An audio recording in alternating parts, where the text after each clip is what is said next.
Oke, Assalamualaikum warahmatullahi wabarakatuh. Perkenalkan, nama saya Arsy dengan NIM akhiran 79. Di sini saya akan membuat sebuah visualisasi untuk algoritma penjadwalan FCFS, SJF, round robin, dan deadlock.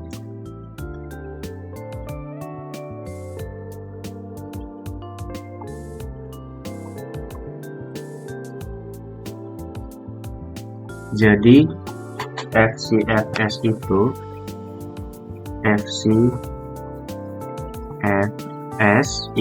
kepanjangan dari first come first serve. Jadi siapa yang datang duluan dia bakal dieksekusi duluan gitu.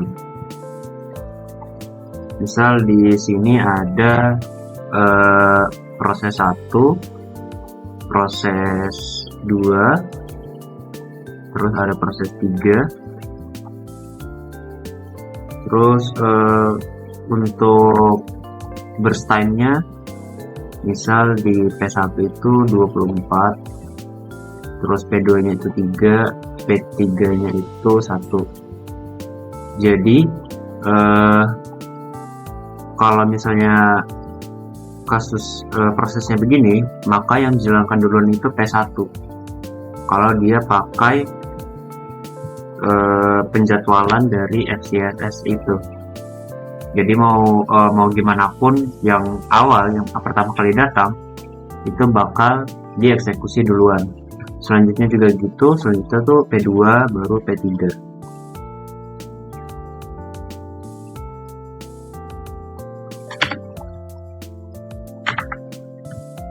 Terus selanjutnya itu penjadwalan SJF, shortest job first. Jadi shortest job first itu bakal menjalankan proses yang memiliki CPU burst yang paling kecil. Contohnya misal P1 itu CPU burstnya 6, terus P2 itu CPU burstnya misal 8, P3 itu CPU burstnya 7, terus P4 itu CPU burstnya 3. Nah kalau misalnya dia pakai penjadwalan SJF, maka yang dijalankan duluan itu P4, soalnya dia memiliki CPU burstnya paling kecil gitu daripada yang lain, daripada P1, P2, P3. Jadi setelah 3 ini selesai dieksekusi, lanjut ke 6, baru ke 7, baru ke 8. Terus selanjutnya itu ada penjadwalan round robin. Jadi penjadwalan round robin ini menjalankan sebuah proses misal P1, P2, P3. Itu dia dijalankan secara adil. Maksudnya adil, misal P1 itu burst time-nya ada 24, terus si P2 itu 3, P3 itu 3. Jadi kalau misalnya round robin, dia itu ada yang namanya quantum time. Jadi misalnya quantum time-nya kita setting itu 5. Jadi dia itu menjalankan P1 sebanyak 5 CPU burst, baru nanti lanjut lagi ke P2. Baru misalnya P2 sudah selesai, lanjut lagi ke P3, maka sisa eksekusi dari P1 sebelumnya itu dilanjutkan lagi. Jadi dikurang 5 terus. Jadi dia sekali ngeksekusi itu nggak bisa langsung 24, dia harus 5 dulu. Kalau misalnya sudah 5 dieksekusi, lanjut lagi sampai selesai. Kalau misalnya round robin itu sudah selesai, tandanya itu semua proses ini sudah selesai dieksekusi sesuai dengan quantum time yang sudah kita tentukan, yaitu 5 misalnya.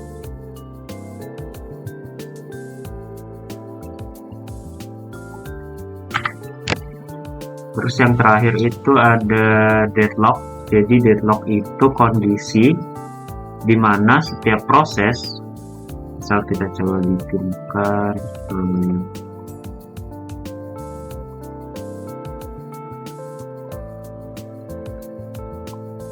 ada 4 proses nih.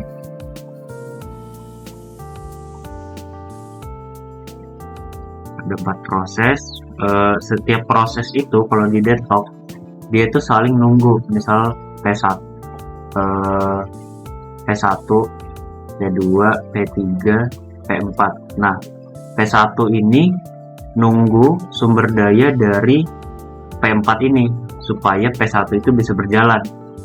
Namun di sini P2 itu juga nunggu sumber daya dari P1 supaya P2 ini bisa berjalan, proses 2 ini bisa berjalan.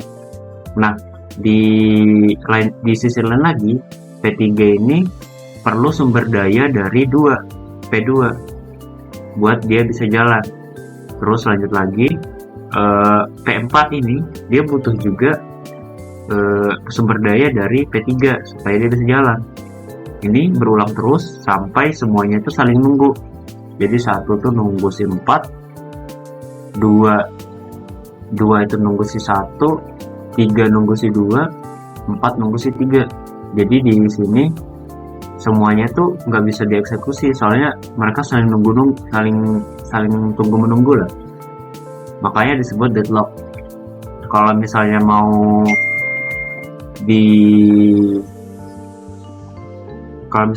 dikeluarkan dari deadlock itu, salah satu dari proses ini harus kita rilis, harus kita hapus. Misalnya kita hapus 4, maka nanti proses 1, 2, sama 3 tuh berhasil dieksekusi.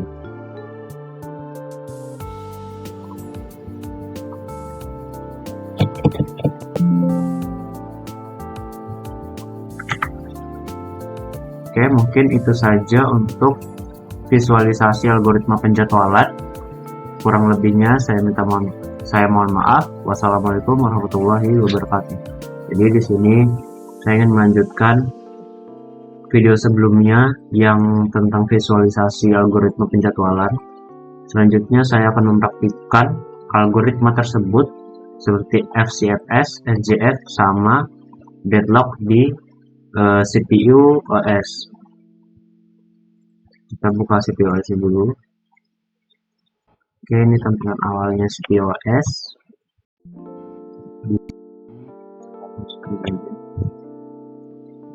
Di awal kita pilih menu compiler, baru kita nulis programnya. Tapi di sini program code-nya itu sudah saya save di folder. Nah, ini misal nama programnya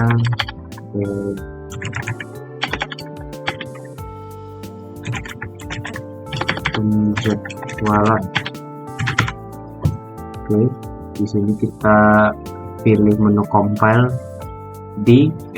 kita pilih compile di compiler, tapi compile, baru kita klik load in memory, baru lihat di OSO. Oke, sini pertama-tama kita mau nyoba FCFS. Di FCFS ini siapa yang datang duluan itu dia yang pertama kali dieksekusi. Misal di sini proses 1 kita create dulu, proses 2 create lagi, terus proses 3 kita delay 10 detik, priority-nya 2. Oke, coba kita run. Nah, di sini yang pertama kali dijalankan itu yang P1 ya, karena dia yang pertama kali datang di antrian ini. Terus selanjutnya itu P2, baru selanjutnya itu P3. Kita percepat aja lagi.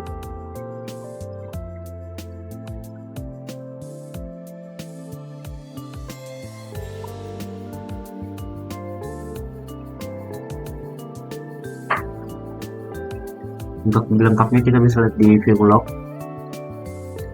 Di sini ada deskripsinya. Yang pertama itu yang dijalankan ke P1, terus selanjutnya ke P2, baru selanjutnya tuh P3. Terus kita coba lagi, misal P1 nya itu priority-nya cuma 2, tapi dia ada di awal antrian gitu. Nah, baru P2 nya itu priority-nya 1, tapi dia di antrian nomor 2. Kalau P3 kita bikin 3 nih berarti. Nah, kalau sudah begini, kita lihat siapa yang akan dieksekusi duluan. Nah, di sini yang dieksekusi duluan itu P1, walaupun priority-nya 2. Baru lanjut ke P2, dilanjut sampai ke P3 sampai selesai. Oke, selanjutnya itu shortest job force atau SJF. Di priority kita pilih preemptive, baru di bagian proses P1 kita bikin berapa ya? 2. Delay time nggak usah, create. Baru P2 nya ini misal 3, baru delay-nya itu 3 detik, baru create. Nah, dia masuk di menu antrian, menu delay di sini, delaynya 3 detik. Baru lanjut ke P3 nya itu priority-nya 1 aja, delaynya 2. Oke, create new process, udah masuk ke sini. Baru kita coba start, kita bikin log. Kita start dulu. Nah, di sini yang dieksekusi duluan itu yang priority-nya paling kecil gitu. Jadi P3 duluan yang dieksekusi, baru nanti P2. Kita percepat aja.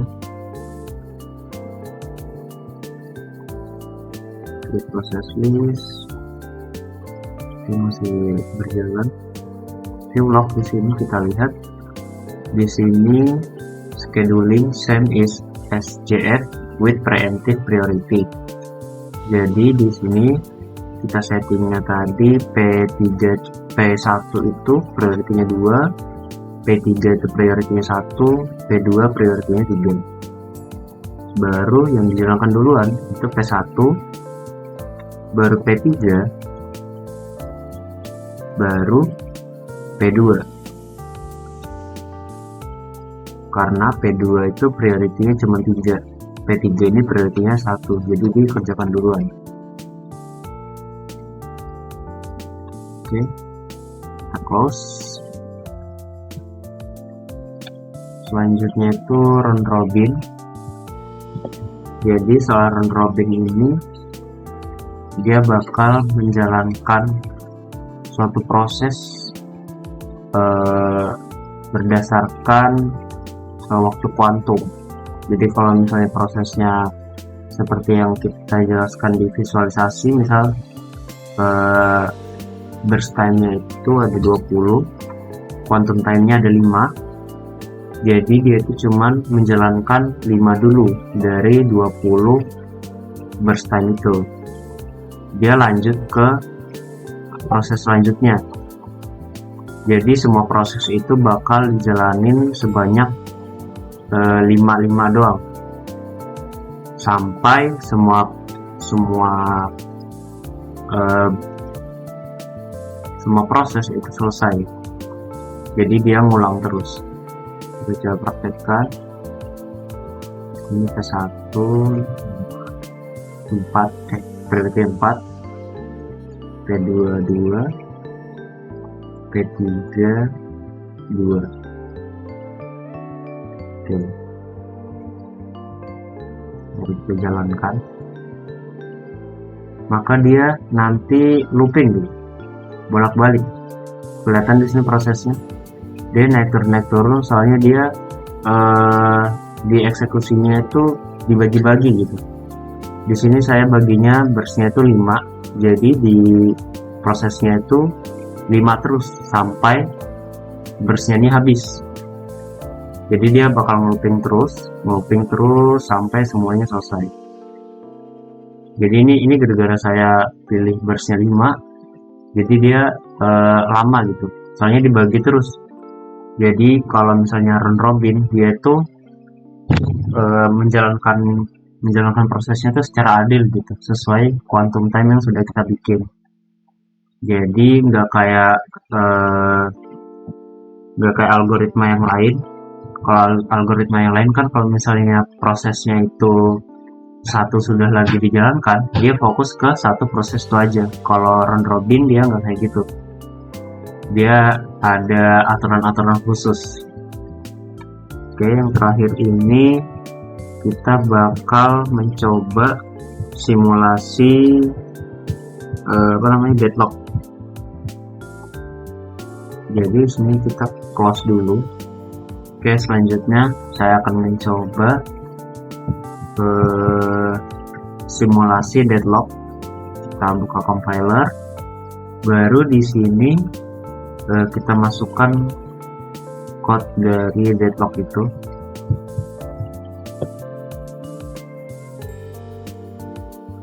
Oke, selanjutnya kita coba praktekkan. Di sini kita masukkan program-program yang sudah kita isikan sebuah code. Program 1, program 2, program 3, program 4. Baru di sini kita coba start.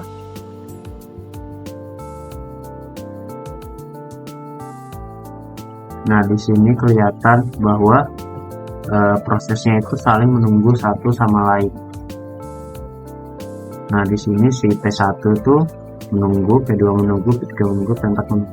Semua ada di waiting process. Jadi di sini nggak ada proses yang lagi berjalan. Nah, di sini bisa kita lihat di sistem resource-nya semuanya tuh merah, mereka nggak ada yang jalan sama sekali. Di sini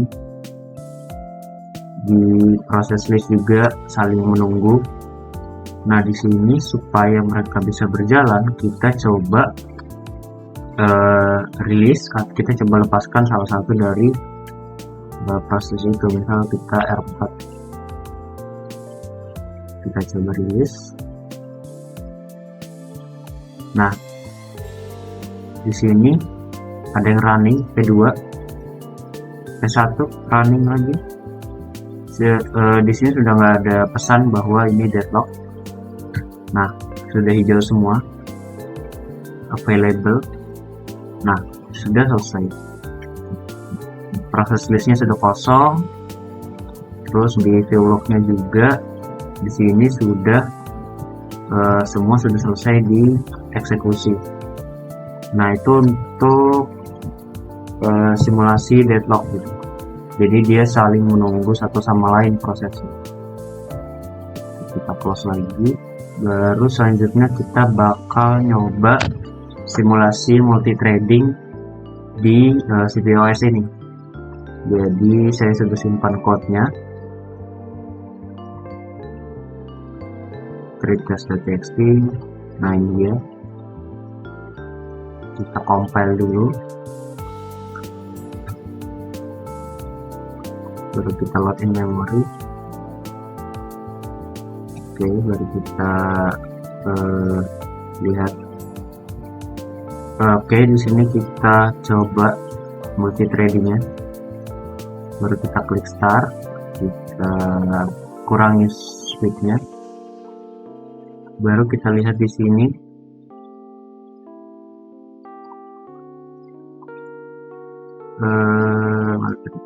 Nah, di sini ada terjadi multi trading di sini. Jadi di thread ini di dalamnya ada thread lagi. Jadi kalau misalnya kita resume lagi prosesnya tadi, maka nanti bakal ada lagi thread di sini. Ini adalah simulasi dari multi trading CPU. Nah, di dalamnya itu ada beberapa thread lagi, Mbak. Nah, ini merupakan simulasi multi trading pada sebuah CPU. Ini sudah selesai. Oke, kita close semua.